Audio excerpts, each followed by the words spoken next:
Ayun, so good evening guys. Ngayon po ay March 1st, 2024. So unang araw ng buwan natin at nag-Dow G si PSE natin, nag-inverted Dow G po siya ulit. So nag-drop tayo ng negative 0.36%. Pero kaninang umaga, umabot yata tayo ng up to 0.6%. Umabot ba tayo ng 7K kanina? Parang halos nasa 7K na tayo kanina. So medyo nag-pullback tayo. So nauntog ulit. So meron na naman kayong kasunod na red candle yung market natin by next week. Pero ang lakas talaga ng ang lakas ng foreign buying dito sa market natin. Ayan, no? 677.17 million. So pumopondo lang. So siguro babasagin nila tong 7,000 level natin. Kahit na medyo negative yung mga candles natin kasi pasok ng pasok yung yung foreigners dito sa market natin. Ayan.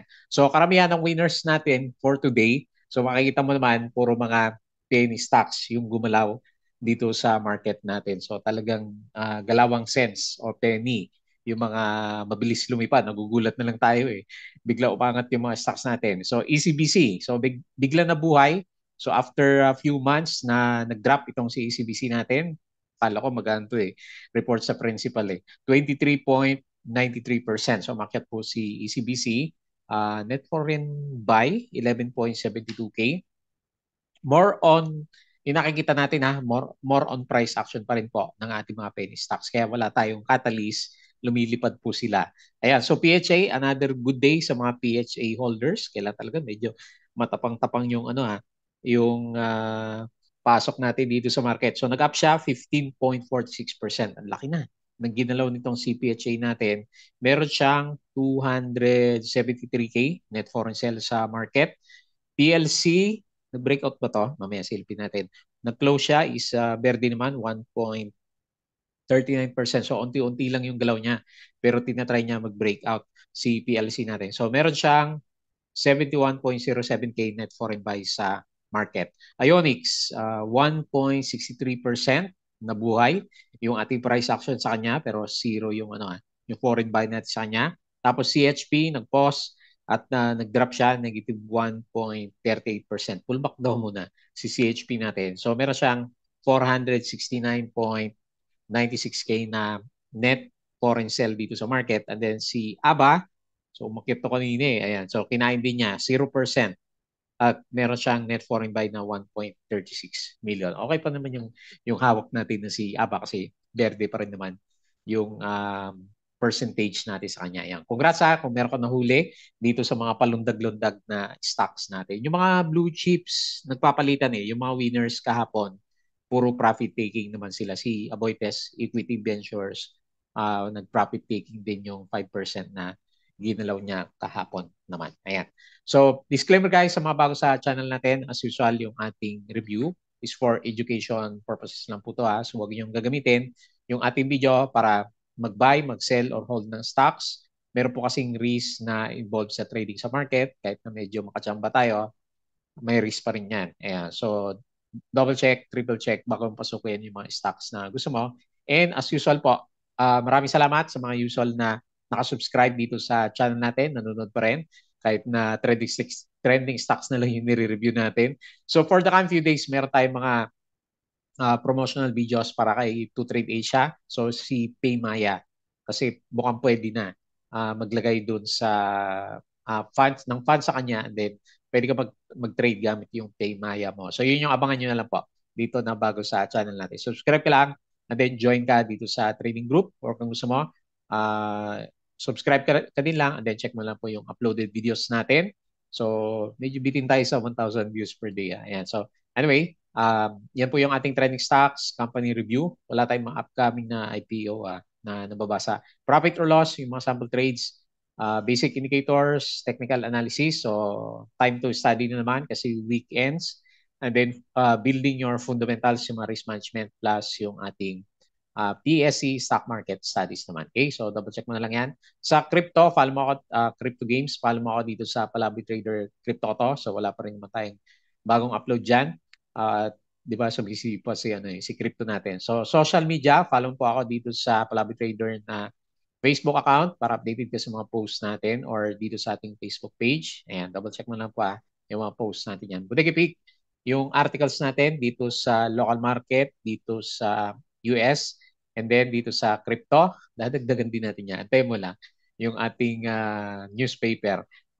Money earners, yung mga side hustles po natin. So sabi natin, imimix na lang natin dito kay Bodega Peak kasi hindi rin natin maharap gumawa ng articles. Medyo mahirap din kasi pag personalize yung article na gagawin mo, nag-uubos siya ng 2 to 3 hours per article. So, kung talaga pag-isipan mo yung ilalagay mo sa kanya, ayan. So, may mga techniques din tayo na nakuha sa ibang mga vloggers para mas mabilis yung paggawa ng mga website naman. Okay? So, double check mo lang yan.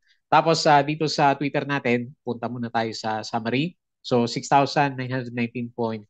Nag 7K pala siya kanino. Medyo medyo nauntog tayo dito. Malakas yung untog natin. Pero sabi ni, di ba, sabi ni Ma'am April, so 7,500 to 8,300 yata yung target ng mga analyst sa market natin kasi nga bullish.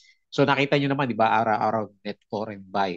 So negative 0.36% yung galaw for today. And then yung summary natin is meron tayong 677.17 million net foreign buy. So panalo si ayan, nag-bounce naman si property, 1.21%. Yung alaga kong si Robinson, no, taas na ng galawan niya. So, medyo binawian si services, negative 0.74 at saka si bank, negative 0.82%. So, nag-ano nga, nagbaliktad yung galawan. So, yung mga gainers kahapon, nagkaroon sila ng mga profit taking. Tapos, yun nga, ang panalo talaga sa trading is yung ating mga penny stocks. Ayan. So, tingnan natin yung ibang na post natin dito. Ito po yung mga binili ng foreigners.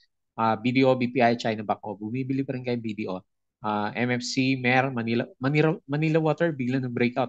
SCC, parang gusto mong breakout din. CNPF, DNL, PPC. ABA, nauntog. AC, BMC, LTG, gumalaw. No? May dividends pala to. SM, Erit, CLI. Ito, nag-breakout si CLI. Grit, Meg, at saka si Robinson. RLC, nag-breakout. Apollo, at saka si dito naman. So, yung mga binenta, RCB, ASEN, AP, BSC, medyo marami. FGen, SGP, AMI, Jollibee, CHP, Aboites, AGI, Costco, Ali, Globetel, at saka si Converge. So, Meralco, kapong pumitik to, nag-drop siya. Negative 2.62%. Removes Isla di Provisor from list of possible size for its planned micro modular reactor. So, Bloom, lakas yung Bloom 3.39% ng bounce. Says there's no deal yet for sale of Jeju San Hotel and Casino in South Korea. So ito yung mga nababasa natin na catalyst ngayon nitong si Bloom, yung pagbenta niya ng asset niya sa South Korea naman. PLC nakap siya 1.39 reports net income of 2.3 million peso. Late lang, no? Pero up siya ng 85%. Okay. So, kumita siya. Ano pa ba yung mga news natin? DNL. So, medyo drop to. 35% year over year. IMI. Medyo napakababa ng price nito. Partners with US-based lithium-ion manufacturer Litos Energy to produce electronic system for battery in the Philippines. PLC. Okay. EEI hindi nabuhay yung price nito. Unit completed solar rooftop project. Metrobank, $1 billion from overseas capital. Security Bank, up ba to o yung provisions lang? Plus 63%. Okay. All HC, ayan, gumagalaw si All HC natin. Meron siyang lot sales for 2023. Ayan, bumaba. 34%. Bloom. Okay, so meron siyang catalyst. STI, nangyari na. Acquire PSVA, so yun pa rin. Security Bank, okay, drop yung earnings natin, minus 25%. Si Bell, ano ba to? Plus 35%. Laki 917 year over year. All HC, minus 37% sa earnings. PXP, to pursue talks with government on petroleum exploration. Ayan. So yun na lang yung catalyst niya. BSP sees inflation at 2.8 to 3.6%. And then si ICT, ano ba to? Up siya ng 7% net income. So malit lang. SCC below forecast. PX down 43%. So mababa pala yung earnings niya. DNL drop na 35%. ATN gets MPSA. Ano ba to? Clearance for its mineral production sharing agreement which will have term of 25 years. So ito siguro yung catalyst ni ATN natin. IMI, may partnership, si Mer, Emirates, income is 13%. Okay siya. DNL, okay, paulit-ulit lang. IMI, meron na yan. Hanapin natin yung mga hindi pa natin nabasa. SM, gumagalaw din to eh.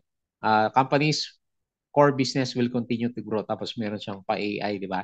Na sinabi kahapon. Globe, GCash, it partner with fuel-based E9 Pay to extend remittance option. Manila Water reported, ang laki 9.6 billion. Tapos nawawala yung tubig. Ayan, Manila Water. So yan siguro yung catalyst natin. Nag-breakout siya. Tapos binibenta siya ni, ano, di ba? Ayala Corporation natin. Rojas Holdings, lugi to. So nag-stop na ng operations. Ano kayo mangyari sa ano sa stocks natin diyan? Metrobank up siya ng 11.9% year over year. So daming earnings ha. Converge unveils plan to build tech city in Pampanga to be implemented under his personal venture.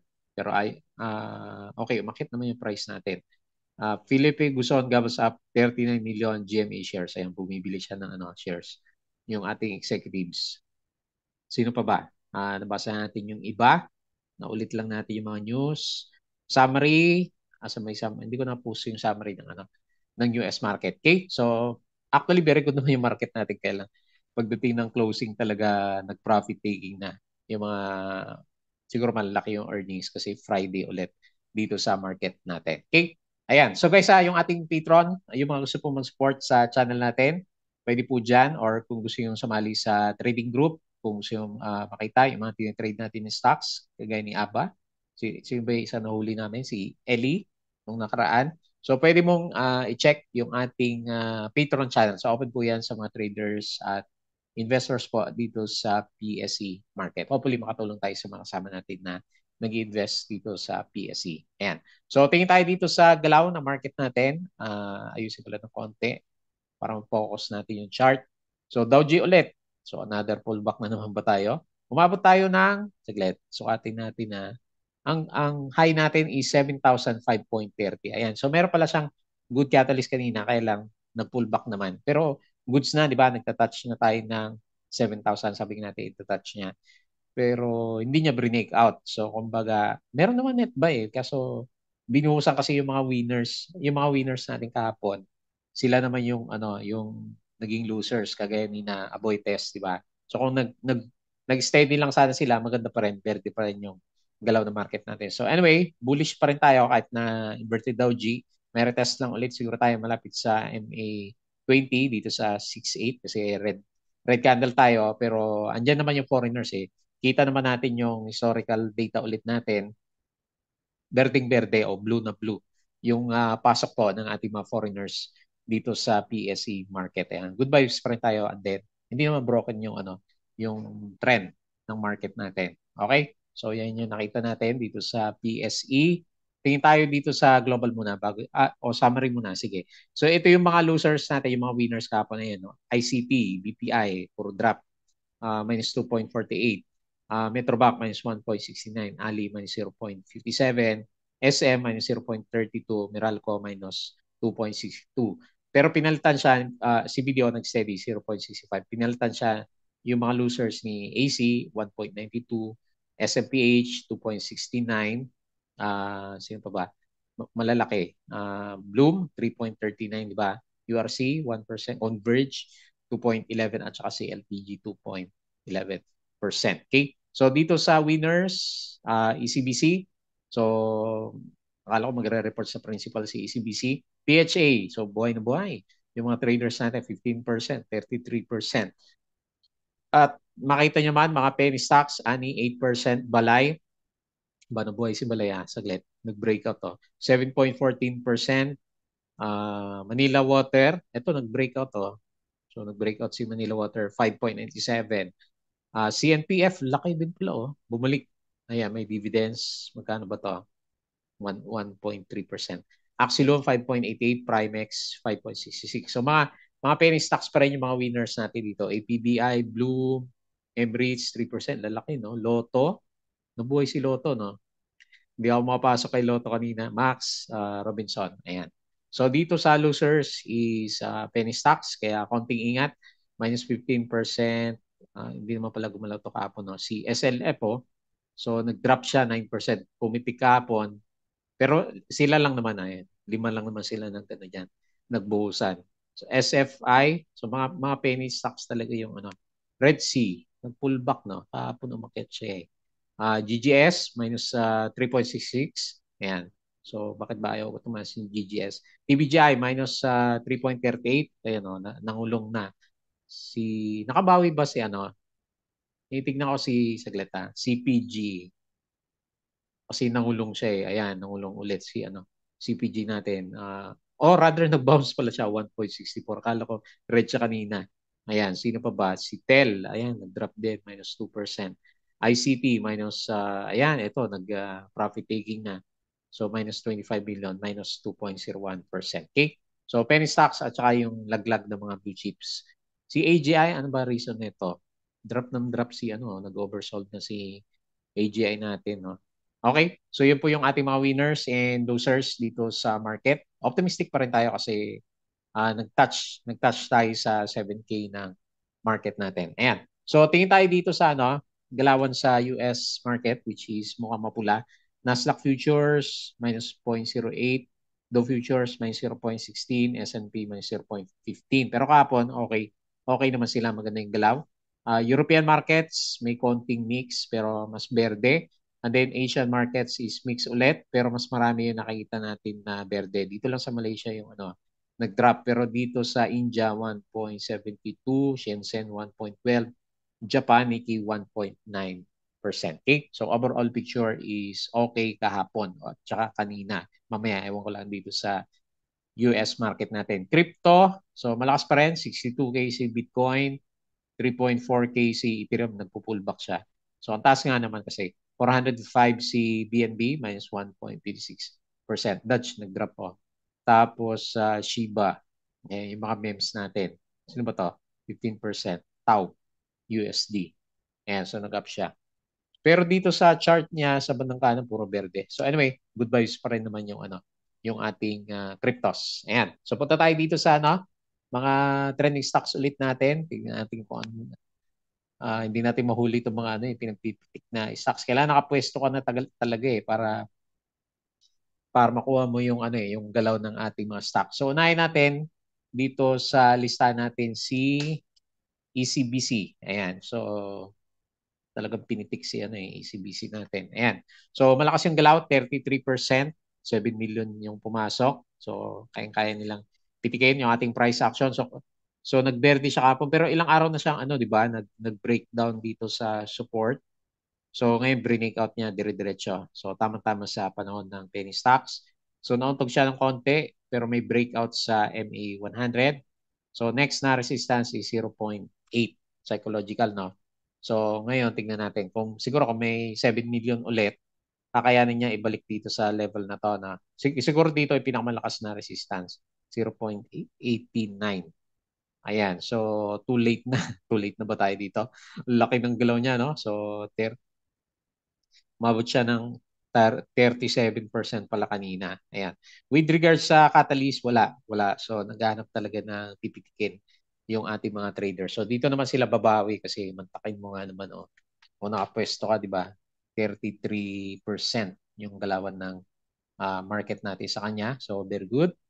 At wala na pa tayong makita dito. 11.72K net foreign 5K. So, price action ng mga traders.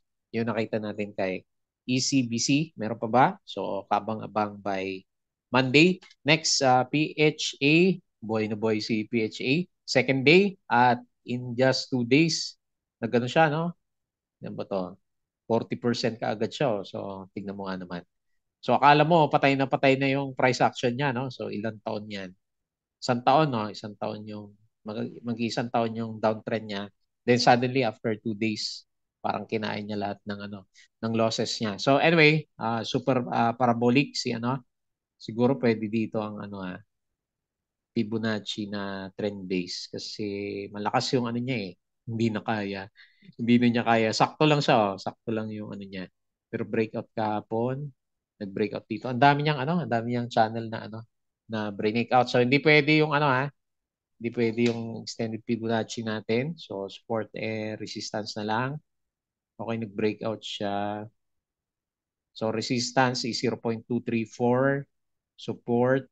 So around dito sa 0.2084. Ayan, parabolic, hindi na kaya to ng ano, na trend channel natin. So nag-overbought, 5.15 million traded value, 15, laki, 15.46%, 0.2240 yung galaw natin. So tingnan natin kung kaya nyo basagin pa to after kumita ng 30% yung mga holders natin sa kanya.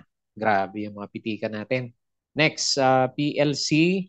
So meron siyang magandang catalyst yung kanyang earnings, di ba? So maganda yung earnings niya. Pero 2 million, tama ba? 2.4 million lang naman. Pero anyway, price action wise, okay siya. So medyo mabigat din pala si PLC, no? Nasa 22 billion yung market cap. So halos 12 million yung pumasok. Nag-up siya ng 1.39. And then meron siyang net foreign buy na 71K. Pero yung pinaka-trend niya, intact naman siya. So 52 weeks high o all-time high ito.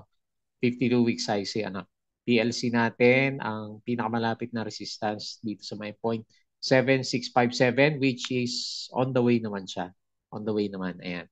So may trend kasi yung mga ano mga indicators natin na nakikita sa kanya. Okay na rin. Okay na yung MACD niya. Ayan. So bullish naman yung ano, yung overall picture nito si ano PLC based sa trend channel niya o trend lines na nakikita natin sa kanya. Okay, next.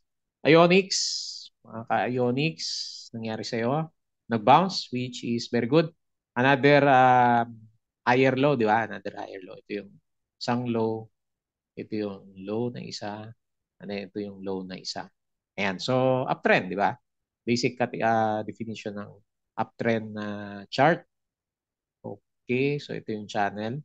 So, drawing mo na lang maayos para makita mo yung mga next na resistance which is kung matuloy which is tama-tama naman dito, di ba? Malapit dito sa 1.35 pesos. Okay, so very good. Maganda yung kanyang galaw. Okay, mahina lang yung volume niya. 2 million. Hindi mo masyado makita yung volume niya pero umakyat naman. 1.63%. Tingnan natin kung ano. Siyempre, maghanap ulit ng pipitikin yung ating mga traders. CHP, so napagod na, no? Walang magtulak kay CHP natin. Nandito pa rin naman sa taas. Ayan. So, hindi na babago yung analysis natin sa kanya. Sundan mo na lang yung kanyang pinaka-MA9 kasi yan naman yung pinaka-support habang nag-aantay tayo ng uh, news. Ano ba yung pinaka-final price? So, drop 1.38% minus 469K. Ano ba nangyari kay DMC? Bumawi si DMC, oh. Buhay na buhay si, ano, si DMC natin sa catalyst niya. Ayan. So, okay naman. Okay pa naman. So hindi naman wala naman sa seriousness yung ano. So nagka-profit taking na siguro yung iba. And then lastly si ABA, nauntog yung alaga namin si ABA. So umakyat siya kanina mga 2% yata. So nag-ano siya? Ano ba yan? Undecided candle, 0%, net form by 1.36 million pero continuous naman yung ano niya. Yung trend lines niya, meron ba tong ano? Okay, so dito tayo sa breakout 1.2 and then on the way pa rin naman siya dito sa 1.37. Ayan, medyo bias tayo kasi may nakapwesto tayo dito eh. Yan, kung matuloy lang naman 10%. Okay, so maganda yung ano, yung pagkakabili ko dito kay ano, kay ABA. Hopefully umakyat pa. Ayan. So medyo mahina yung volume niya ngayon, no. Mahina tingnan mo. Ito yung volume niya nung umakyat siya and then biglang nag-drop. So 0% yung galaw. Tingnan natin next week. So hindi pa naman tapos yung ano, yung mga penny stock traders natin, di ba? So tingnan natin next week kung gagalaw ulit si ABA. Catalyst wise, wala din po itong si ABA natin. Ayan. So balik tayo dito sa PSEI. Ingat ng konti lang ha. So reminder lang naman. So kayo pa rin magde-decide kung anong gusto nyo gawin. Pero so pag natapos na yung trend ng stocks natin sa mga flyers, syempre kapalit noon kulong, di ba? Kulong o kaya magano siya yung distribution naman ng mga stocks natin. So anyway, hangga't umakyat, di syempre maganda yung ating mga stocks. Okay, so panahon naman ng penny stocks for this week. Yung nakita natin. Yung blue chips, hindi rin masyadong gumalaw kasi nandyan din lang siya. So yung mga bumagsak, bumalik. Yung makyat, bumagsak. So tama-tama lang sa mga blue chips. Pero pag mag-breakout, matuloy yung breakout sa 7K, asahan natin yung mga blue chips natin is mag-extend yung rally naman. Ayan. So very good. pahinga muna tayo for the week. As usual, bago tayo close, please don't forget to subscribe dito sa channel natin. So March 1, tama-tama yung gusto mag-join sa trading group. Check nyo na po. Crypto ko to, Facebook account, Facebook page, Bodega Pig, Money Earners, Twitter, and Patreon na yung mga gusto po ng guide trading community sa Philippine stock market trading. Sali lang po kayo sa Patreon channel naman natin. Okay? So yun lang. Maraming salamat. Happy weekends po.